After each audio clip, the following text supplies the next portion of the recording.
Hi, welcome to Making Money with Bob. And today we are going to go over how to effectively manage your savings. Making Money with Bob. So do you have a spending problem and have a hard time saving cash? Or maybe your lifestyle upkeep exceeds your income?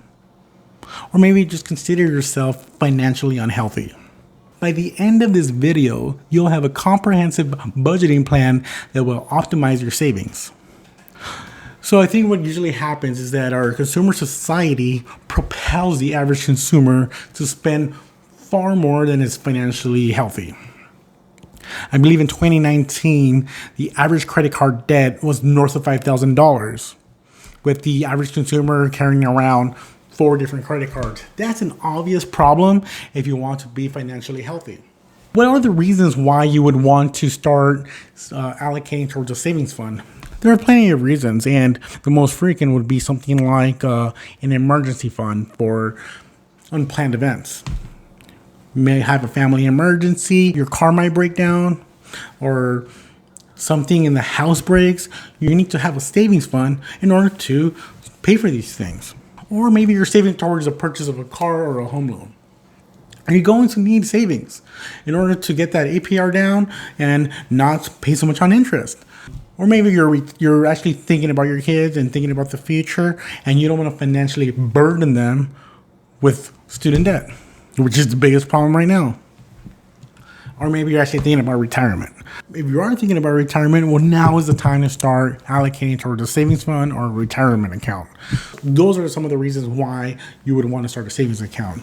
And there's also the common misconceptions of why not start a savings account.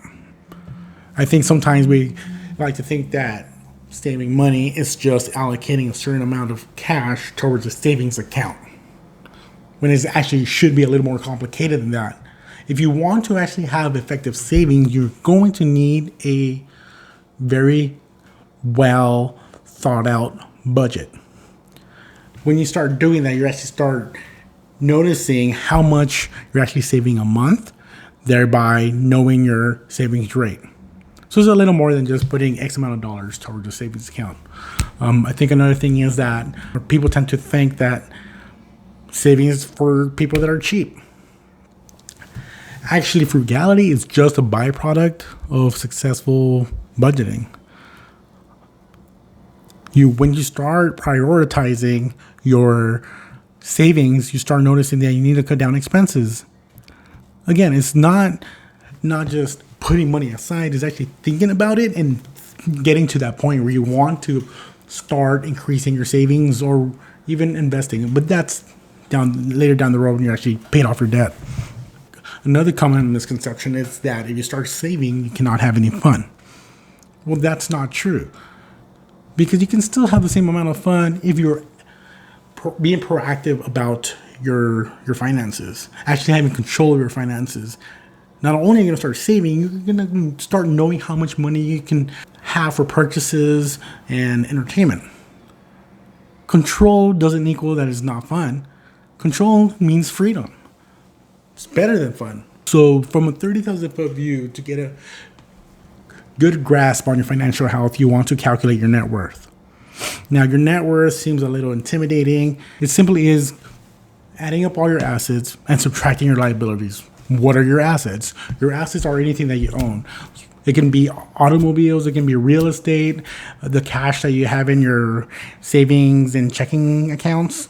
It can be all the money in your retirement accounts, just everything you own, even your socks. Add all of that stuff up. And once you've done that, calculate your liabilities. What are your liabilities? Any money that you're responsible in paying off.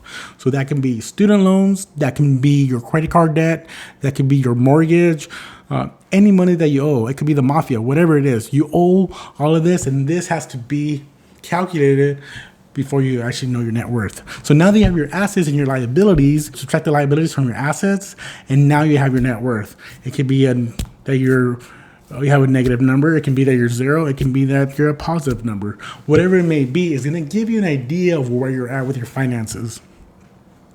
Now, the whole goal of doing this is now that you have a good grasp of where you're at, now you know what the next move is going to be towards your financial health. Obviously, reduce your liabilities and increase your assets. That's your goal. So now that you understand your assets and liabilities, you can now set up a comprehensive budget plan to conceptualize your cash flow. Now, this is going to be a very crucial step towards maximizing your savings because you're going to need to effectively manage your cost and income. Now, this could be done with a pen. This could be done on a spreadsheet. I would recommend a spreadsheet. Just pull up something on Google. I believe there's Google Sheets that you can use. You can use Excel if that's available to you. Worst case scenario, find a pen and get a paper. Step 1. List out all your costs, all your monthly costs, everything from your cost of housing, your cost for transportation, your groceries, your subscriptions, and you're also going to have to anticipate some future expenses. You don't know what if you have a good idea of what you're going to be paying next month, the next 3 months, make sure you map that out. Include that for your cost. So what you're going to have to do is at least calculate your expenses for the next year, if you can. It's going to take a while, but you just want to make sure you map that out. If you're a beginner, do it for this month, do it for the next month, do it for the next 3 months. Just sit down and figure out all your costs. So now you'll understand what your upkeep is, your monthly upkeep.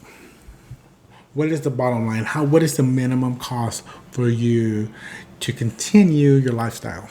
Now, once you've done that, get all the sources of income and add all of that up, all your monthly income.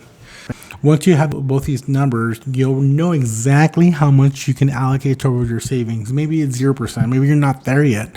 But now you have a good roadmap of what needs to happen for you to start saving. Reduce your credit card. Stop eating out. Cancel some of your subscriptions. Whatever you need to do to actually start having some money being allocated to your savings, that will start moving you in the right direction. And it's going to be hard to start budgeting. It's not easy. It's going to be hard work, but that's why not everyone's doing it. It's very crucial for you to start having a budgeting plan. If you don't have a budget, if you don't understand your ins and outs of your finances, you're going to keep struggling. Or maybe you don't know that you're struggling, but your debt's going to keep increasing. Keep eliminating debt and continue to increase the cash in your savings fund. What if you don't have any control over your finances? Then you're going to keep being dependent on banks. You're going to keep increasing the amount of debt. So we're all getting older and living longer, and we won't be able to benefit the advantages of compound interest if we keep waiting to start saving. And there's also this health component of not being financially healthy. So the immediate gratification and the impulsive spending only amplifies the stress of not being financially organized. And it's not a good feeling. Now, if you decide not to worry too much on retirement, then you're going to be postponing the inevitable. You're going to have to eventually put some money towards your retirement unless you're a trust fund baby or have some sort of inheritance that will protect you from that. But for us regular folk, we're going to have to figure out what our retirement is going to look like. Our Social Security it's a slap in the face. Calculate your net worth and start a budget plan as soon as possible. That needs to happen immediately. You need to be ready for those times that you get a raise. If you get a side hustle, you want to start having your savings optimized by the time those events occur. So just say you are at 10%, you get a raise. Your income is going to increase. Now, where are you going to be allocating that increase? You're not just going to start paying more rent. You're not just going to start getting more subscriptions. No, you either want to start spending more, which is an option, or you want to put it towards your savings. Both. You can do both. Once you have that budget ready, you'll be able to optimize your options. So that's why that needs to happen as soon as possible. And eventually, once you have created enough of a savings fund, that savings can become used for investments, and those investments will be considered assets in your net worth calculations. you put $1,000 aside, and those $1,000 can become $2,000 in 10 years, whatever, 5 years, if you properly allocate. You'll have that option. But if you don't have that, you're just going to keep being stagnant on your net worth or decreasing your net worth. You want to increase your net worth. Who doesn't want to increase their net worth? And of course, stick to your budget. That's going to be the most difficult part of this whole equation. You can have good understanding, you can have a good plan, but the most difficult part is sticking to that budget. It's not going to be easy. It's not easy for everyone to live below their means. It's not fun. Even though I said it was fun, I mean, there's going to be a time where there is some discomfort. It's going to feel much better than being in debt. I know we get that analogy where we're now becoming slaves to credit. It's not far from it. That's why you've created this term financial independence, because being entrapped in debt, it's no fun. So I'll be posting up once a week on different ways of looking at your money, different ways of being financially independent, being free from the shackles of debt. Just like and subscribe and keep following us. We will be coming up with new videos, producing new content every week so that you're able to take control of your finances, and God bless. Making Money with Bob.